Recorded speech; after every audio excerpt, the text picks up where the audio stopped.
No intro needed. Let's just get to work here.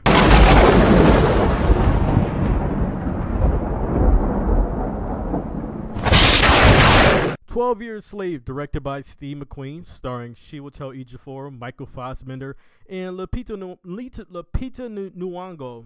I've always get that correctly until now. Amongst other big names that have smaller roles yet very impactful on our overall story here. Now, Chiwetel Ejiofor plays a black musician in this 1800s timepiece from New York that gets kidnapped and thrown back down south to be a slave.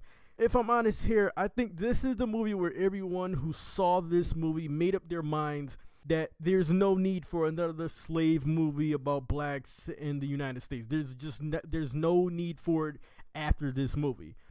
Because this movie just tears at you. The movie does not try to be the saddest, most disgusting thing that you ever seen in a movie.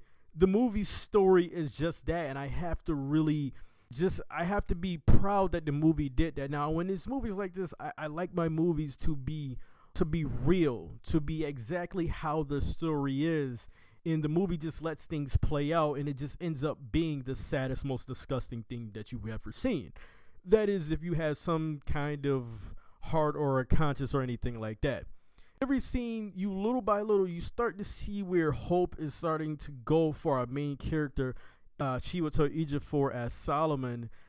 It reminds me of what they say about when you go to jail or when you go to prison. A few weeks in jail or prison, you kind of adapt to the situation and you kind of begin to deal with it. Not that you appreciate it, but you at least deal with it at least a little better. There's this scene where Ejiofor is hanging from beating Paul Dano. Now, I should add this in here.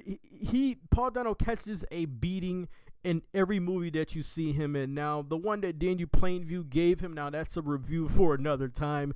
But in this movie, he deservingly, he had it coming, so he definitely deserved that beating he caught in this movie. That scene with Ejiofor hanging is a continuous 2-minute shot of him just hanging, and you start to see the other characters, the other slaves in the backgrounds. They kind of look over there. They kind of just continue on about their business, and no one really helps him, and it really just shows you how they would not dare to just help out someone else that was in need because of retaliation that they could go through. They could be the next one hanging up there, and they could be up there hanging for death, and he was not. He was more under a punishment, and that is the hardest scene probably in the movie that I had seen in this movie. Lupita Nyong'o was amazing in this. I'm so sorry that I did not pick her in my yearly Oscar predictions. I don't dare tell who I did pick for that year in 2013, but I did not pick her. And every single time I watch this movie and I see Lupita in this role that she was so great in, I shake my head that I did not pick her every single time.